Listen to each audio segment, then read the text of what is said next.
कहते हैं एक बार नंद बाबा ने कन्हैया से कही, लाला हमें चारों धाम करने जाना है। कन्हैया ने कही, बताओ हमारे बाबा ब्रज में आए, वृंदावन में आए और इनको ही चारों धाम करना रे, इनको पता नहीं कि चारों धाम के पापी व्यक्ति भी हमारे धाम में आते और इन्हें चारों धाम जाना। भाई आपकी किसी नेता मंत्री मिनिस्टर से पहचान और आपके बगल वाले लोग कह रहे हैं हमें उनसे मिलने की बड़ी इच्छा है, तो तुम्हें क्या लगेगा? बताओ ये पागल हो रहे हैं और वो परसों ही हमारे साथ बैठे। होता है कि नहीं होता है? तो इसी प्रकार कन्हैया ने सोची, बताओ इनको प्रयागराज जाने की इच्छा है और प्रयाग स्वयं अपने पापों को मिटाने के लिए वृंदावन की रज में आता है। तो नंद बाबा ने एक लीला, कन्हैया ने एक लीला करी। क्यों? ताकि नंद बाबा को ब्रज की रज पर भरोसा हो जाए, ब्रज के प्रति श्रद्धा हो जाए। क्या लीला करी? बोले जब नंद बाबा कन्हैया से कह रहे थे कि लाला में तीर्थ करने जाना, उतने में ही एक घोड़ा आकर ब्रज की रज में लूटने लगा।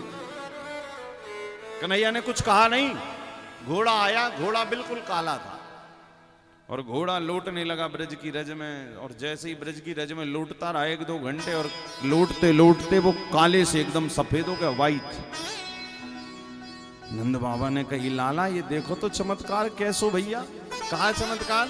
बोले जब ये घोड़ा आया था तो एकदम काला था और हमारे ब्रज की रज में लौटा, सो देखो गोरा हो गया एकदम सफेद।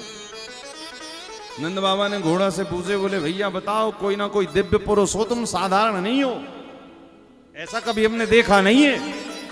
सोई घोड़ा के अंदर से तीर्थराज प्रयाग प्रकट हो गए। नंद बाबा ने कही, कौन हो? बोले नंद बाबा के सामने वो घोड़े के अंदर निकले तीर्थराज ने कहा, प्रयाग है प्रयाग।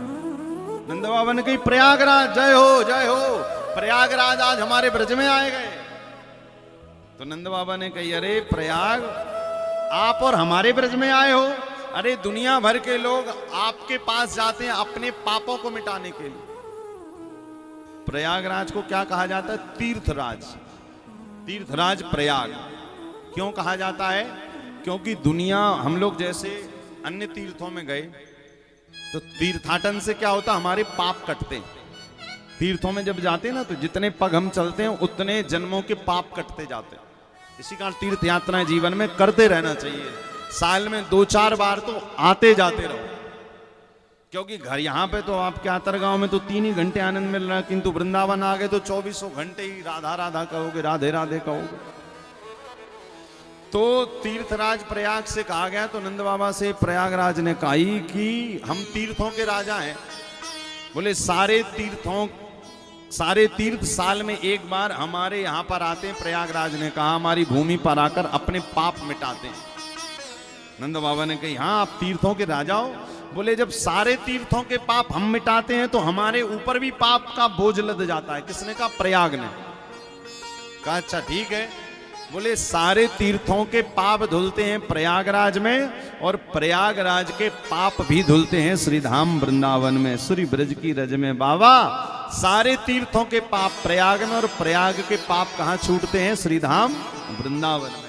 इसी कारण हम ब्रज की रज में लौटने के लिए आए, अपने पापों को मिटाने के लिए आए। अच्छा नंद बाबा ने कही, कन्हैया फिर तो सबसे बड़ो तीर्थ भैया हमारो वृंदावन है। बोले और नहीं क्या? हम यही तो आपको बता रहे हैं और आप कह रहे कि हमें तीर्थ करने जाना, चारों धाम जाना। हाँ लाला, अब हमें आज के बाद ब्रज छोड़कर कहीं जाना ही नहीं है। अरे जिस ब्रज में स्वयं तीर्थराज प्रयाग आते हो, जिस ब्रज में स्वयं बद्रीनाथ, केदारनाथ, गंगोत्री, यमुनोत्री विराजमान हो, ऐसे ब्रज को छोड़कर भैया हम कहीं जावे वारे ना आए। उसी दिन से भगवान ने ब्रज 84 कोस का निर्माण किया और बाबा से कही, बाबा यदि तुम्हें दुनिया के, इस धरती के सारे तीर्थों का पुण्य लेना है तो कहीं मत जाओ, तुम ब्रज 84 कोस की यात्रा करो।